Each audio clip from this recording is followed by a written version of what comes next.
Recently, we had a nurse practitioner that was having difficulty getting through their programming in California, and we were able to secure them a site to finish their training at. And I remember how excited they were when not only did they graduate, but they were hired by the clinic as their first job. And it was kind of that full continuum where we helped the student find that educational programming they needed, the block. They really came in a desperate time because they were at the verge of not even graduating. Their debts, they have loans that started coming in, so they would not have had a job. But full circle, the site that we set up was a doctor that loves to teach, altruistic, and that doctor saw something in them and said, let's work together. And then back to the bringing the team together. So that was something recently that really got me happy. Wow. Well, our guest. Nothing in this podcast is intended to render legal, financial, medical, or other professional information. Because the details of your situation are fact dependent, we highly encourage you to find a recommended individual that you can trust to give you the expertise that you need related to your situation. Good morning, Doctorpreneur Nation, or good morning or evening, doctors. This is Michael. You're listening to Concierge Medicine Today's Doctorpreneur Leadership Podcast. And today we have a special guest, Kyle Swinsky. He is the CEO and co-founder of AMOpportunities. And to give you a little bit of background, well, actually, you know what? You're the best one to tell your own story. I don't need to tell it for you. Tell us a little bit about Kyle and what you're doing with AMOpportunities. Thanks, Mike. For the last 10 years, we've built a platform that provides medical students, doctors, healthcare students access to clinical training. And clinical training just so happens to be one of the bottlenecks to getting trainees into the healthcare workforce. And as I know, Mike, you've been talking a lot about healthcare shortages. That's really where I've been focused the last 15 years. I got my start as a pre-medical student that was lucky enough to work with medical students early on and created some programming that involved providing exchanges to international students. And that was about in 2008 and 9 and 10. And at the time, I wanted to be a doctor. I did some rotations basically on the job, learning what life is like, and realized it really wasn't for me to become a physician, but I really, really wanted to make an impact still in the healthcare community. And this platform is where we're at 10, 15 years later. I'm excited about it and, about this conversation, but it isn't it kind of deflating for you and I and the doctors listening that we have to even talk and we have to work and struggle and toil for 15 years, about this thing called the physician shortage. We'll talk more about that with Kyle. And what's the website of AMOpportunities, and who is AMOpportunities really geared towards? Is it young physicians? Is it just exchange international physicians? Talk to us about the what services AMOpportunities provides for the U.S. area of physicians, and then the international side. How do we connect with that? Yeah, feel free to find us at amopportunities.org. We like to think of ourselves as a community that's passionate about advancing healthcare education. Yes, we started providing education for the international community, but it really was working our way into access where that was the biggest problem at the time.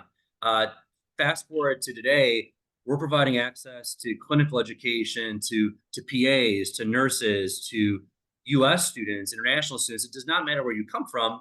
And on the flip, we're creating access for doctors and educators that want to get back into teaching. So really, if you're passionate about advancing the workforce shortage by education, really join our community. You can come in either side of the platform. So what is, if taking a big picture perspective, you're working with these international students, these international physicians, these nurses and doctors. How are they? We've interviewed several international healthcare workers on this program, but what would you say is the one or two things that kind of pop up on a usual basis that they are teaching the American physicians and doctors and nurses and the people that they're bumping into here? What's the American version of, oh wow, you did that over there. That's really, I'm learning something from you. We find a lot of acculturation. I mean, I think we all know that uh, patients speak in many different languages. And if we talk about healthcare shortages, shortages are due to access to patient care. So if we can get more trainees to see different languages, and what we're doing is we're bringing international doctors into the US community, we're bringing US students into international community. But by getting this acculturation, you actually get more patient care, you get better healthcare outcomes over time. But it all starts with the training. The training blocks that we're providing are 4-week blocks, say learning what cardiology is, or learning nephrology or immunology. And it's through those on the job training blocks that say you start learning more, a bilingual patient focus. And that's how you start seeing these great things happen. Hmm. So when these 4-week blocks, walk us through kind of um, what type of audience does AM Opportunities in your curriculum and your 4-week tracks? What type of individual are you looking for? Is it just PAs, just certain types of physicians? Is it exploratory physicians, kind of like, yeah, I met with my guidance counselor more or less last week, and he says I need to learn about this now. So, what type of people do you usually work with from the start?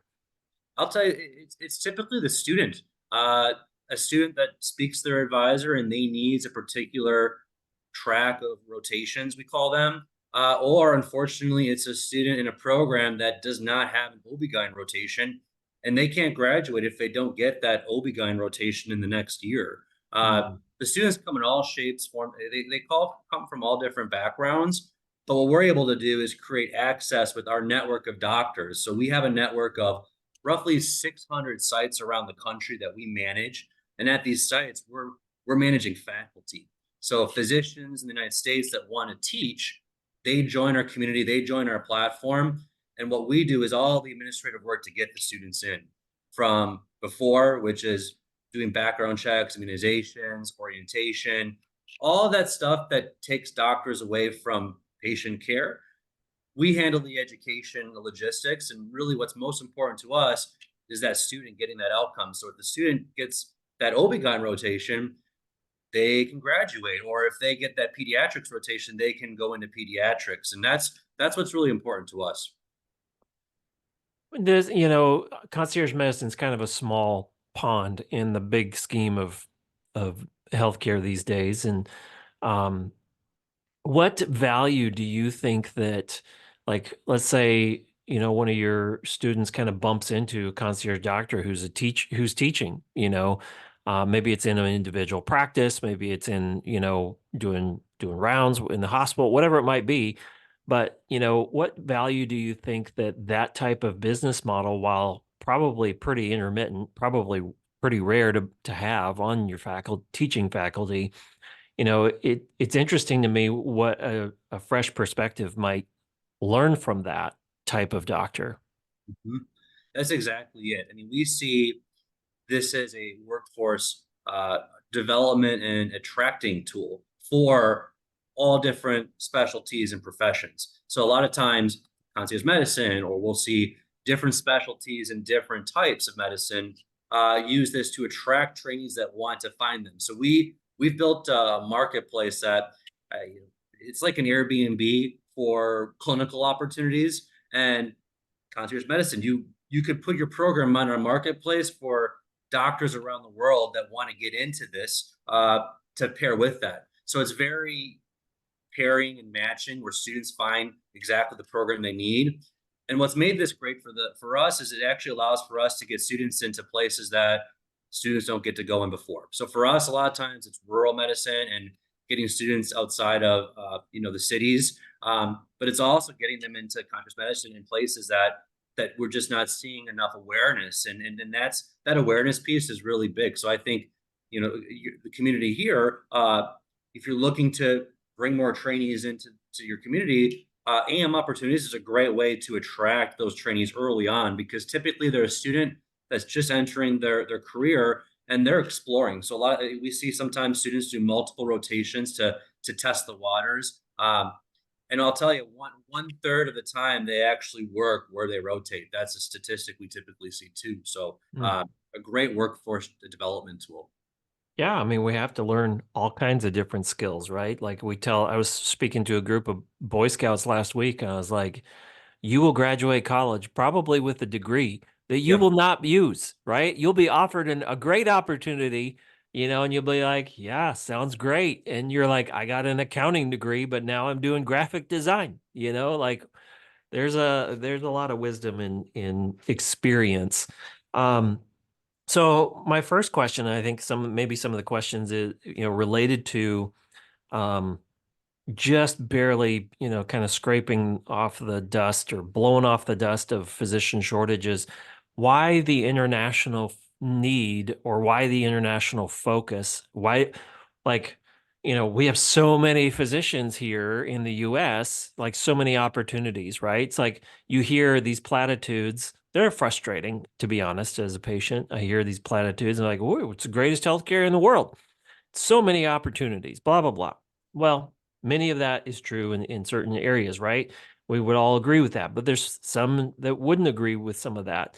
So why do we need the international side to come into our, the American healthcare system? That's not a discouragement statement. It's more of a curiosity of, well, if we have so many great healthcare workers and physicians already working in the US, why is there even a physician shortage?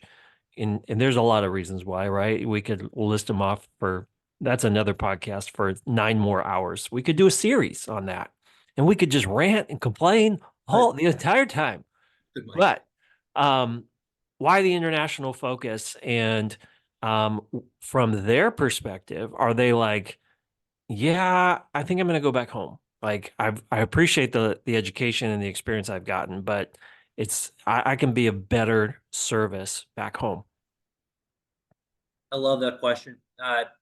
Been asked it for 10, 15 years, and the answer is not simple. I think first, it goes both ways. We've helped, we've had 400,000 international students on our platform. And what we've seen is that I think a good analogy is you're in high school and you apply to many colleges, right? You think maybe Hmm. you want to go to a really premier school that's the top of your list. And then you've got all these other schools you're thinking about. And becoming a doctor is a marathon. And when you start, you may think there's the American dream. You may want to become a doctor in the United States. And it's because you see that first, United States doctors, like a lot of other countries, like England, UK, Australia, Canada, it's a higher paying job than countries. So there's from the international community, it's a way to advance in your career early on. You see that. Two, you see this also where the education systems that you see in the UK, Australia, again, Canada, United States, we've got this brand that really resonates globally where students just like, you think, oh, I want to go to Harvard before you realize what difficulty Harvard may be and what, maybe Harvard's not the ultimate option once you get to senior year of college. Same thing for international students. They get that far and many come to the United States and they get a great education. And what's cool about them going back home is they're actually doing education on the other side here, acculturating the patients, giving us a lot of education, giving us the benefits of having an international doctor without that I potentially IMG staying and practicing. But then we also see the other side where about 22% of all U.S. physicians are internationally trained. So you can't neglect the fact that we're very dependent on international doctors working in the states, and they predominantly also come into places like primary care and rural care, where at those places a lot of U.S. medical students and doctors they gravitate maybe sometimes away from rural care because they have to pay their student debt back, and primary care jobs sometimes are just not as high paying as the more specialized you go. So long story short, I think there's always going to be a place in a great need, but it's a great balance because to your comment that there are a lot of trainees that also are looking to get into the workforce. It's really a balance where sometimes getting people into the right places and also really that matching where if the IMG is needed in that place, typically it's a place that really can use that as well. You know, um, being Canadian, I think I may have mentioned that, right? Um, there's a look back, or maybe even like a look forward into the snow globe of healthcare and think like, the if you were to talk with Canadian or Australian physicians or other international healthcare workers, and you say like, you know, what advice do you have for the US primary care, family medicine, pediatric? What advice do you have for us? And I think that some of them would probably say, like, don't lose what you currently have, right? And like, you don't know how lucky you guys are and gals. And then there's others who would, maybe give different advice. But, there we have it is complicated here in the US to get health care. Primary care is the shortages in primary care and family medicine and so on.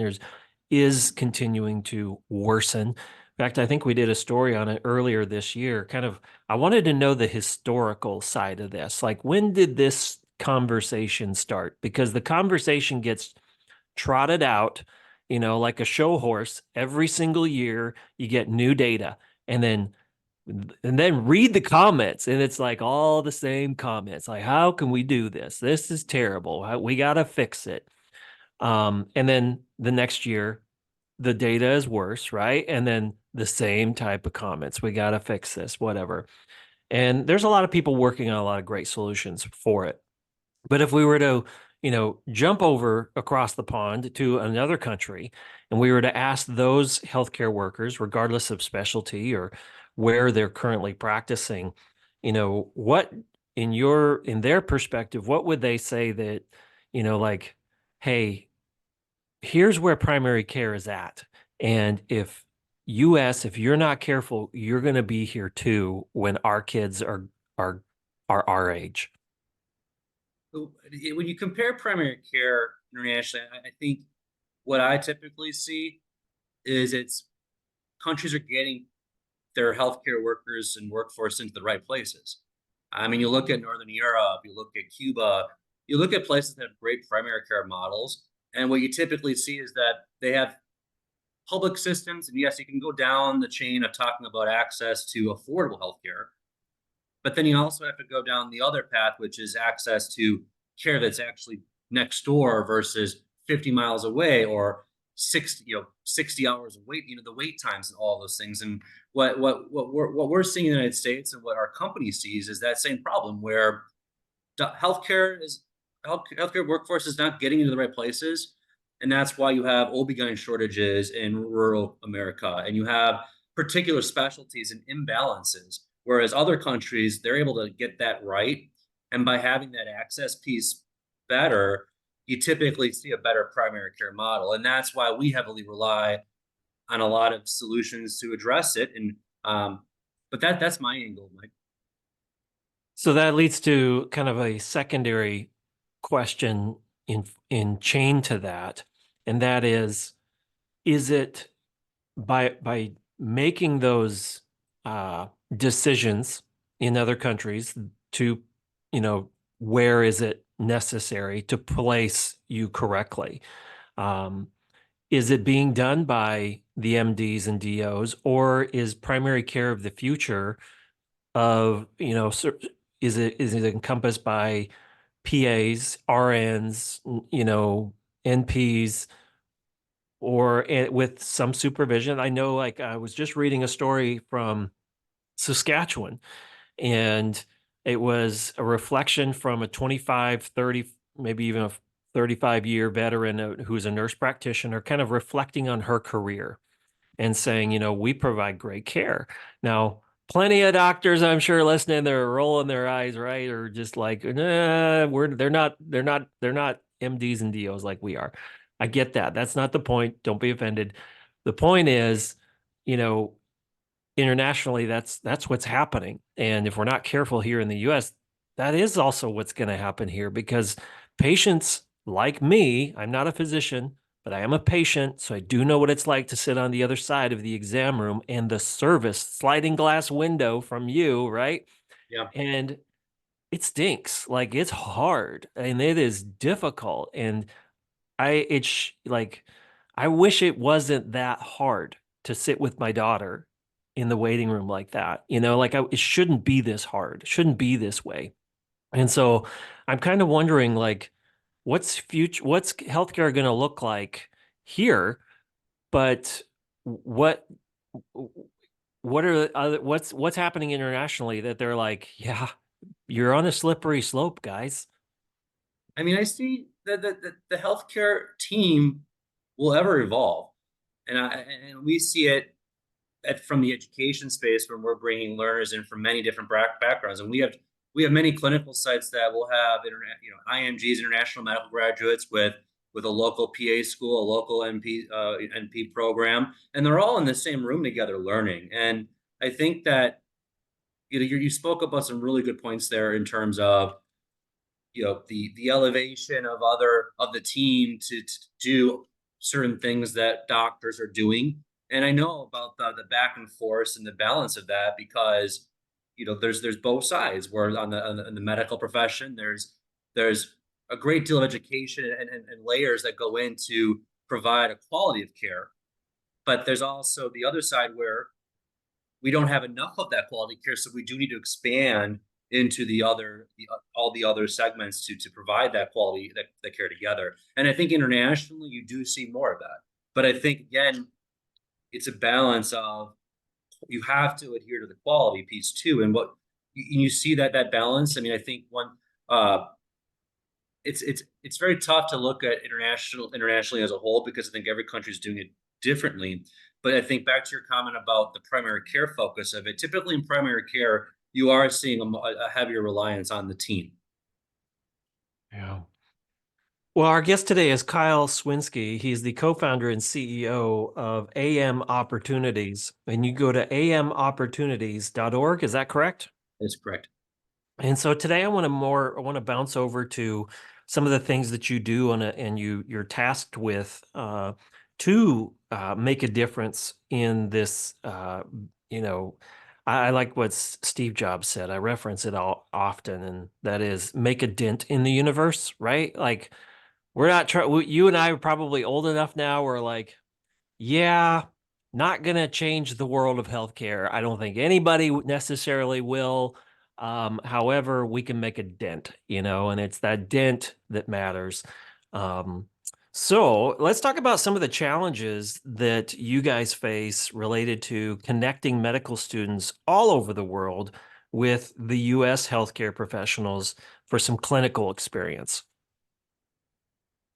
I mean, honestly, there have been a lot of tailwinds and headwinds over the last decade doing this. And I think from the get-go, it's always been about access because I remember a trip I took once to India, and I remember visiting the Gandhi Memorial. And I remember there being a quote about him saying to think about the poorest and the most in need person you've ever met in your entire life, and just think if what you're doing today can make any difference for that person, you're on the right path. And I like what you said about, none of us can really make the biggest impact in healthcare, seeing how nuanced it is, but making that dent is what's really most important. I think the challenges we've seen are really standing up for that because through the last 10 years, there's been a lot of international and domestic affairs that have caused imbalances. Let's go back to the pandemic. Let's go to disruptions in travel. Let's go to the evolution of telehealth care. All these fluctuations that we've seen over time, the access piece hasn't gone away, and that's what gets me up every morning is being excited that no matter what, having access to education, it's a United Nations, core philosophy. It's a core point that without getting students on that path to education, they're not going to become a healthcare savior that we need them to be. So that little piece is what I think we can do. And the challenge is, of course, come in all different shapes of doing that. Travel disruptions. I remember multiple times where we had many students planning their rotations that couldn't travel, and we had to do everything we could with our team. We've got a student services team that is very dedicated to the housing, the travel, and they're very dedicated to making sure those students get to the rotation. Another challenge was during the pandemic when all of our sites had to close down for a few months. We introduced a lot of telehealth education that just took off that summer because no matter what, the education wasn't going away. It was just how do we get this education to continue? So, long story short, to the challenges, they come in many shapes and forms and sizes, but the access piece is really what keeps the lights on. Well, if you're talking to a group of more seasoned medical professionals, let's say the audience, you got 100 people listening to this at this moment. What do you need from the mid 40-year-old physician, the 63-year-old physician, who's what do you need from them? How can they help? How can they participate? Because some of them are incredible teachers. I know I was talking with a doctor. He was a concierge doctor not too long ago. Well, he still is, and he was making such intense eye contact with me, and I was like, we have a good casual fun relationship. He's one of my good friends, and I said, dude, you gotta stop staring at me like you are. Like I want to look down. Like I'm intimidated by you. And he's like, no, no, no, no. You're not my patient, but I'm looking at all these different things about you, learning, through eye contact. And he's like, this is why it was so valuable, why we need you in our office versus what we can't see going on with your arm over here, or your leg moving over here. We can't see a lot of the blood pressure, the blood color, in your face with different cameras. I don't know. I forgot my question related to that, but I'm sure there was a point there. So you're Well, I welcome to got riff a little bit. talking to the audience about what they can do. I think when we talk to physicians daily about teaching, and it's hard. We know that physicians are burnt out. It's the worst out there right now, and physicians are leaving more than ever. They're retiring because of this, and it's very difficult to ask a physician, look at them in the eye, and say, "Hey, do you have more time to teach?" So it's a real balance, but I think what succeeds when we do it is when we talk about the future and we talk about first our part of this is taking as much out of your plate as possible to teach. So it might be easier than the teaching you're thinking about. But two, 20, 30 years from now, the students that you get to teach, they're going to remember what you taught them. They're going to remember those all those details that you were able to provide, even if it was a forward rotation. They may not remember the procedures to the detail that maybe take a longer period of time, but it's a real way to continue the profession. And I think that more than ever with the shortages, we really need to look at education and pipelines as the way to get that new workforce energized and into the field. Because I can tell you, when you talk to students these days, they hear that, and I look at myself when I left the profession. Even it was daunting 10 years ago when I didn't become a doctor, and I can't imagine today. But that, to your audience, I think it's their opportunity to change that narrative and say, hey, this is a great profession that, I may be on my way out eventually, but there is a bright future. It does get better. And I think that's why teaching is so important, more important than ever, I would say. I remember speaking with one of our guests. She was a medical professor, so she was doing what you guys are doing. She may have even worked with you guys in the past. And she said, not only is it going to take an act of Congress to change how we educate and train and teach doctors, it's going to take an act of God. And, that was a statement she made years ago, and probably 5, 6 years ago now. And I thought, that for whatever reason, that statement has just stuck with me. And, you during the pandemic, we did see how quickly telehealth, like it was like, oh my goodness. I remember speaking with an attorney as a guest, and he said, isn't it amazing how quickly within like 3 months, like these companies just flip the switch on stuff that we have been wanting in healthcare for decades? Like they just flipped the switch and it was there. They had it. It was just a matter of tweaking a couple of things and getting it ready for prime time. And that innovation, I was a little bit like, seriously, you guys couldn't do that earlier. Like you couldn't have flipped the switch on some of this stuff a little bit earlier. Because as a patient, it is bad out there. And, when you ask prospective patients who are actively searching for and seeking a new physician, why are you leaving? They say it is not about cost. In fact, it didn't even crack the top three. It's about, I feel like a number. I feel like the doctor asked me less than 3 to 5 questions, and I don't feel like anybody cares. And so we've been talking a lot lately about the feeling that you get when you go to see any type of healthcare provider.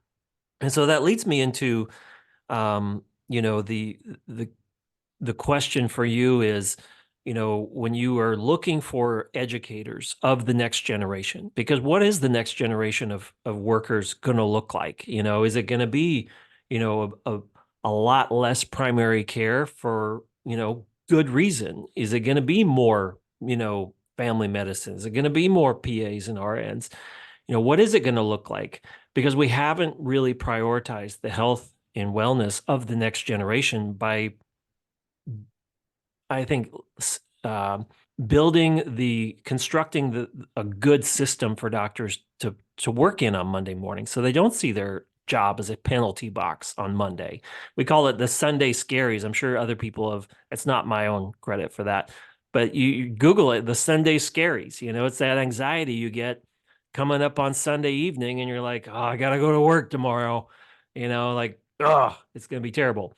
But how do what my question is, all of that said, how do you know that somebody connects with you and says, I'd like to help out.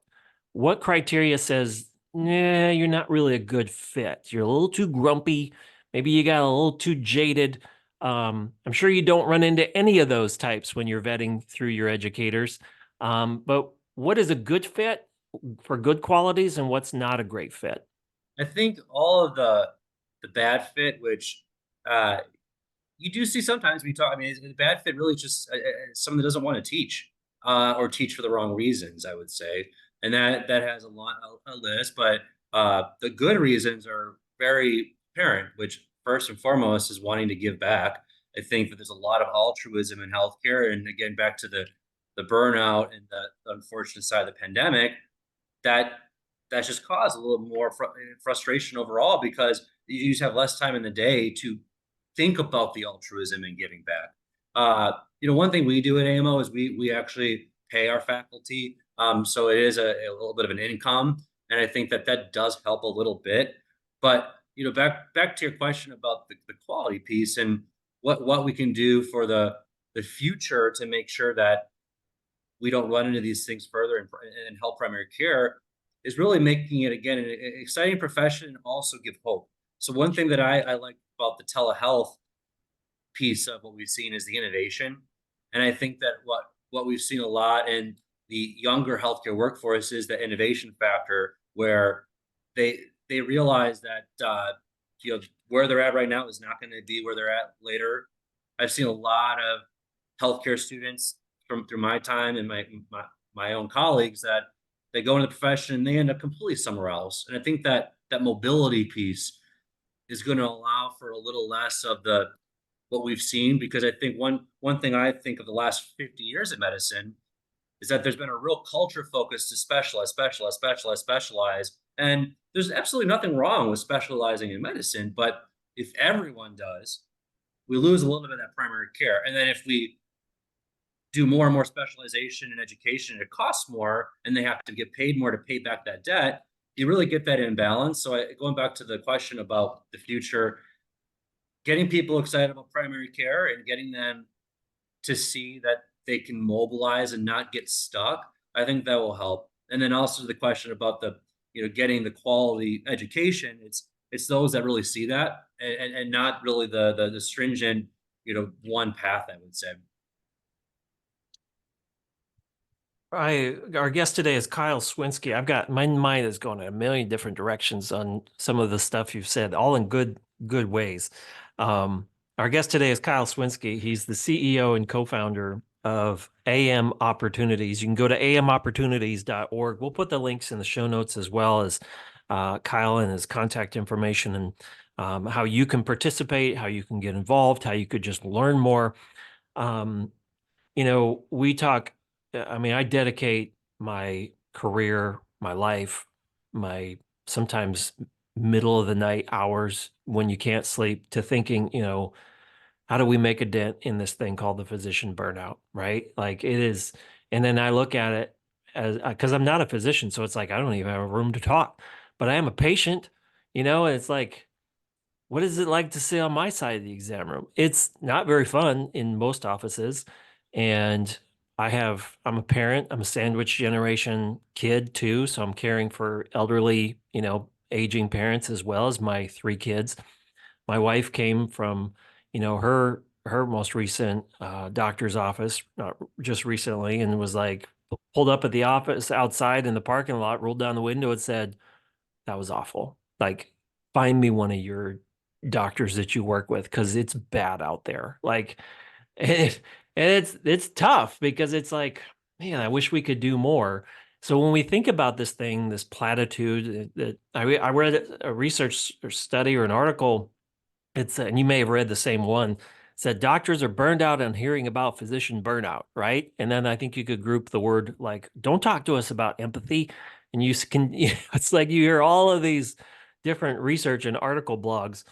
Um, but I guess my question is, what role does gratitude play in the physician burnout and physician shortage conversation in your experience? I would think it's the direct response to altruism, which you're seeing from physicians that go into becoming a physician. I mean, majority of doctors go into the workforce because they really do care and they really do have a dream. At least going back to my days as that dreamy pre-med and medical student that wanted to change the world that we were talking about. They all want to do, and they don't want to see patients, or at least again, we're not doctors, so we're speaking like we could be. There's altruism, and I think the solution to altruism is gratitude, because that gratitude is just another form of understanding. It's just with that positive valence where, I understand, doctors don't want to hear about burnout because maybe it reminds them of it, or also it's not our place to maybe talk about it, but just showing the gratitude that they're giving this much time, and maybe 200% of their time, because they're teaching, they're doing admin work, they're doing research, they're doing patient care, and then they're doing academic medicine, they're doing nonprofit. It just adds up.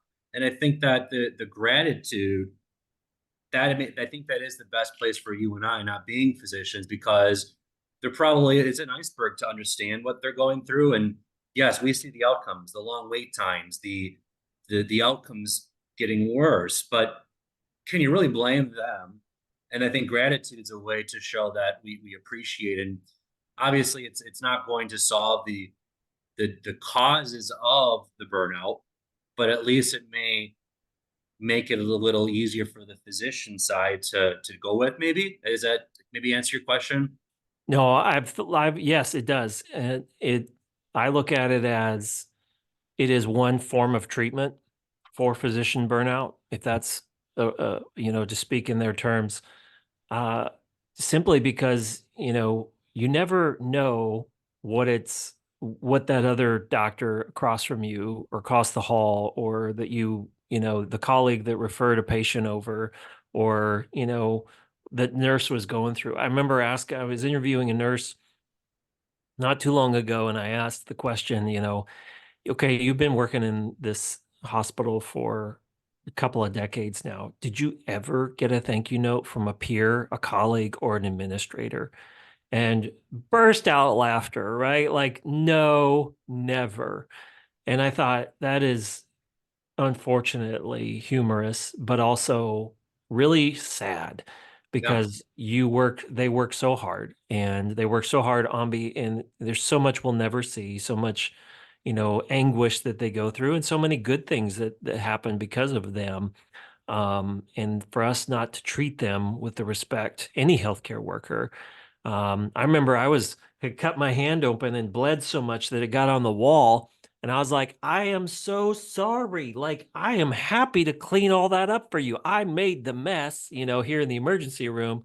I am, it was like, I'm happy to do that. That's just my spirit. But no, I think that in my perspective, I write, at least 5 thank you notes a day to different doctors, nurses, whoever they might be that I've worked with or, you know, connected with. And I think that that just is a way for us to kind of make that dent in the universe to just say, look, keep doing what you're doing where you're doing it because it is important work that you're doing. And I think that it does help provide some water in the desert to those who are struggling with burnout that said, look, it was a tough day today, and your note made it better. And so if anybody's listening and thinking, there is a face that comes to mind, there's a name, there is a person that I just bumped into last week or today or yesterday that I should write a handwritten personalized note to, or maybe it's a bereavement card, or maybe it's your college kid graduation card. I just think that that's one form of way that we can help with the physician burnout and even maybe the physician shortage. Because if we make primary care, family medicine, these areas much more pleasant of a culture to work in, then that will give me hope for my kids and their kids, in 15, 20 years. Because to be honest, I don't have a lot of, like I tell my kids, like, buckle up because it's going to be hard out there to go find a doctor and to get what you need out of the healthcare system. And it won't be easy. And we're not, yeah, we're making it better in some circles, but, all we're doing is pushing a boulder up a mountain, and you'll have to push the same boulder, if not your own boulders. So, Yeah. anyway, any thoughts on that as we come in for a lightning round of our questions? It's there's a lot of thoughts in this conversation. And I think that the gratitude piece is really I like where you're going with what can we do? Because that rather than us talking about the problem, we're talking about solutions. And I love to hear that. And I think that's what all of your guests talk about. What are we doing to solve this and do our best? So I really appreciate that piece there. Thank you. Well, now we move into our lightning round of questions. You can be however brief or um, long-winded as you would like to be on this. But before we jump into that lightning round, just tell us a little bit about, you know, why did you start AM Opportunities? Like, what was your, the seed of it? Was it in a coffee shop one day? Was it in, a hospital room? It was just like, this is an area where I can really help out. It's a good question because even to this day, there really isn't a pinpointed beginning. It's more of an evolution of just continually building programming to affect change. I remember right when I started college as a freshman, I created a club, a pre-med club to help pre-med students learn what life was like as a doctor because I wanted to learn myself.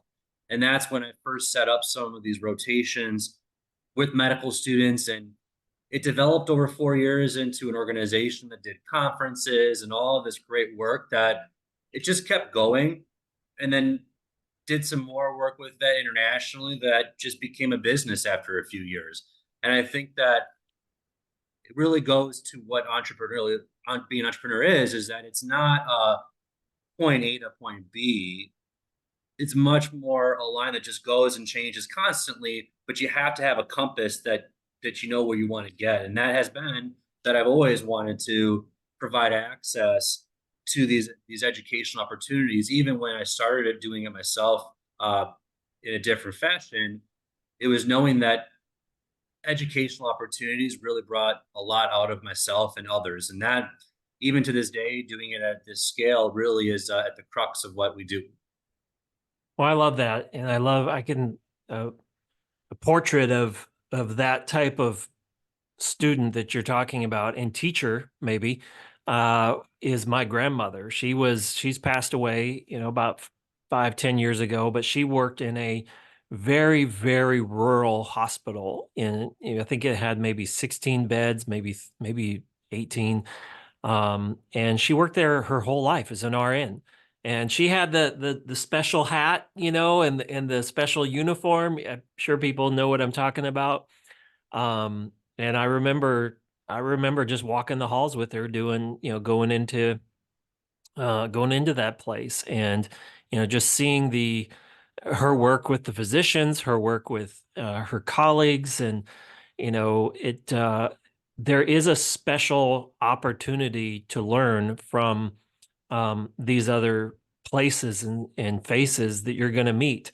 And I love that you're providing that opportunity for multiple specialties for all types of ages who are moving into medicine, because it does give me, hope as a patient and as a parent that the healthcare of the future will be a little bit more gracious and a little bit more spacious for us as your patient in the future, because we need that, and we need that type of experience out there where you send someone to Assiniboia, Saskatchewan, or to work with somebody like my grandmother, or the physicians who are working with farmers, or whatever it is. It is so important. So thank you for the work that you're doing, and for the teachers in positions that you're working with as well. Uh, so my question, we'll move into how international graduates can attend a rotation in the U.S. in spite of travel restrictions. What we have seen is students come through us and we help them with that process. So one thing we do is we provide invitation letters and help them with the immigration process. Uh, that's one thing that helps students. With travel situations, a lot of times we'll recommend our telehealth rotations where travel isn't required. It's also a great opportunity to get into the telehealth, just to learn more what telehealth is all about. And lastly, there's many different ways to get the educational experience opposed to just the telehealth side, which is uh, coming at different times of the year when it makes sense for you. We're really flexible in terms of when students can come, so that flexibility, the travel support, really enables those graduates to get the education they need. So let's talk about the educational medical schools out there. How are you partnering with them, but also how can those medical schools track student clinical experience progress? Yeah. We built a technology platform that at an enterprise level allows our roughly 900 schools that we work with abroad. Uh, they can access their students and they can see students that have gone on rotations and students they're later in the years of what they've done. Uh, that's one way they track, and I think the great thing that we do with them a lot is we give presentations. We do a lot of content that talks about what AMO does internationally. But I also am very excited about the hundreds of schools we work with in the United States too, because what we do see is that it's one community where you've got the international schools, you've got the U.S. schools, and we're all working collaboratively to get these students to progress in their clinical education. Is it, this is for those who are naive like myself, but if you were to do it all over again, and you're like, I got the bug, like I was bitten and I want to go become a doctor, would you, how would you, what advice would you give for those younger, your younger self is representative of a lot of people out there thinking about becoming a physician or moving into healthcare to help people? What advice, how would you do it differently? What would you incorporate a lot more international, color into your experiences in your education? Or would you be like, focus on these three countries, focus on these three areas? Don't decide on a specialty just yet. Let that come at this time in your education. What advice would you give to your younger self or future students? To myself, I would have done a lot of the same things in terms of being as broad as possible. because it allowed for the focusing over time to figure out how to solve the problem, the product market fit.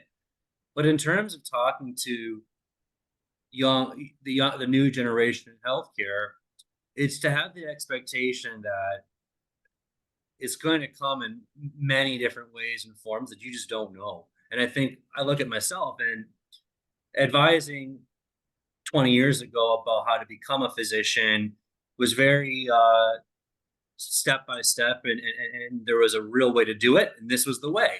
And I think that today, what you're seeing is that you could become yes, there's still the licensing and certain things you have to do to become a physician.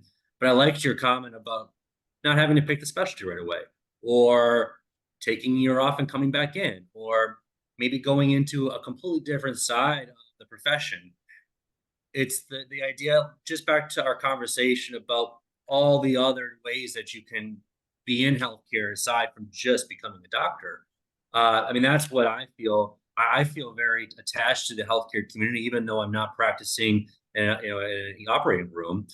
I think that's the advice that I would give, is that it comes in meant you can do exactly what you believe you want to do right there and then, which is you want to help patients, you want to fix this ecosystem that you see is broken, but you know it can get better. There are many ways to do it, and that would probably be the advice I'd give. And that's a really great comment. And I think that if you're wondering, like, well, a lot of the times we all fall into the procrastination, like, well, I got to be somewhere at 5 o'clock today, like I don't have time. Like if you have my schedule, there's always if you knew my story, right?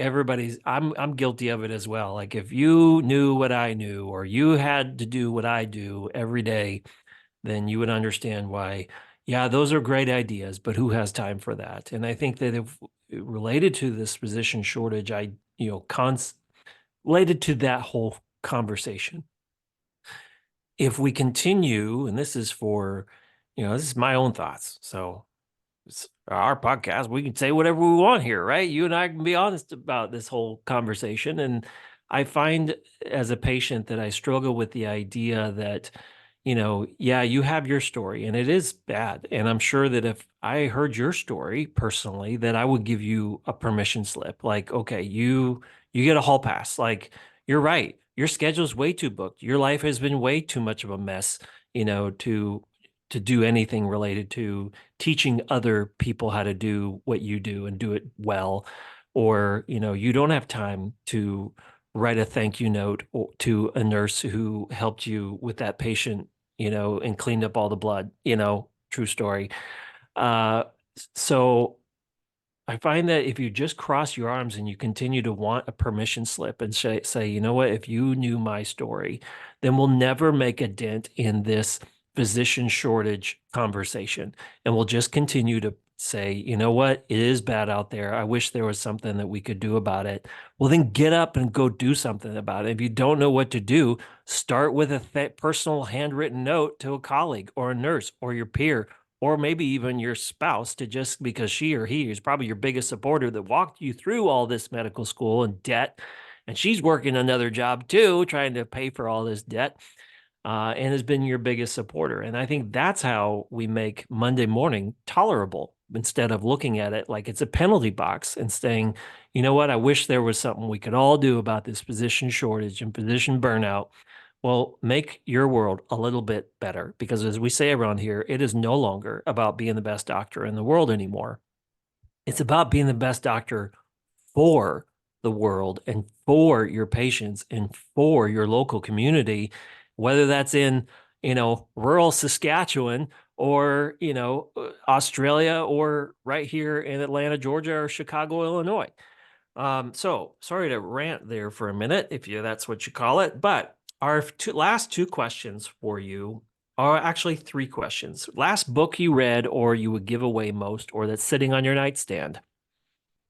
Recently I read it's an older book, Lucky Man by Michael J. Fox. Hmm.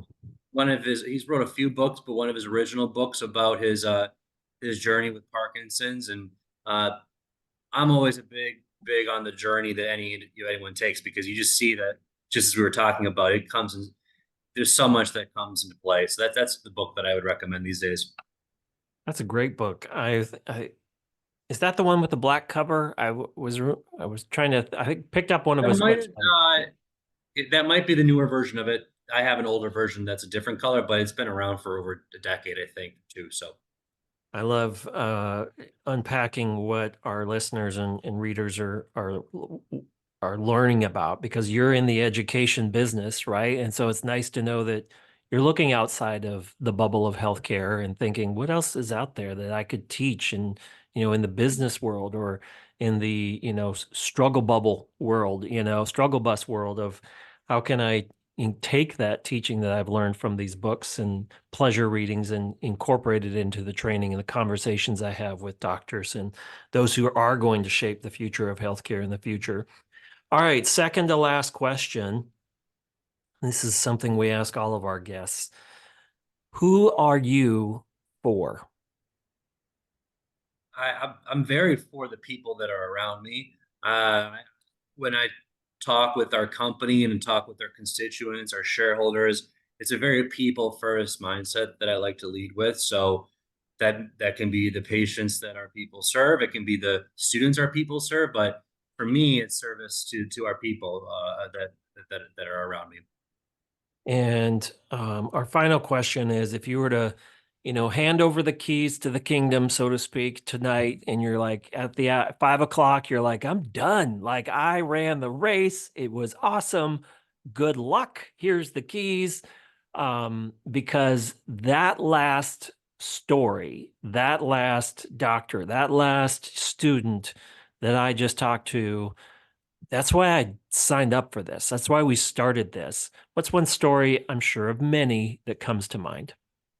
Um, Recently we had a nurse practitioner that was having difficulty getting through their programming in California, and we were able to secure them a site to finish their training at. And I remember how excited they were when not only did they graduate, but they were hired by the clinic as their first job. And it was kind of that full continuum where we helped the student find that educational programming they needed, the block. They really came in a desperate time because they were at the verge of not even graduating. Their debts, they have loans that started coming in, so they would not have had a job. But full circle, the site that we set up was a doctor that loves to teach, altruistic, and that doctor saw something in them and said, let's work together. So and then back to the bringing the team together. So that was something recently that really got me happy. Wow. Well, our guest today has been Kyle Swinsky. He is the CEO and co-founder of AMOpportunities. You can go to amopportunities.org or you can go to the show notes just below this podcast or webinar and connect with him and learn about how you can get connected as a teacher. If you have a passion for for the medical profession that's around you and maybe that's in another country and you're like I have an opportunity like I like to teach people and I think I got something I could share, right? Like maybe you're somebody that does have something that to give back to the world, or maybe you're like I got a little bit of gas left in the tank. I think I'd like to learn more about how I can give back to my local community. AMopportunities.org. We're not sponsoring this. They're not sponsoring us or anything. This is just a conversation that we're having today. And we're grateful that Kyle and his team are doing what they're doing for the future of what healthcare is going to be looking like for my kids, your kids, and everyone in between. So thank you for the important work you're doing because you truly are shaping the future of healthcare. And I think that it's for the better. And so, as we say around here a lot, it is no longer about being the best doctor for the world. It is about being the best doctor, nurse, PA, whoever you might be, wherever you might be, for your patients, for your local community. And thank you, Kyle, for what you and your team are doing. Please express our gratitude to them as well. Thank you very much. Thank you.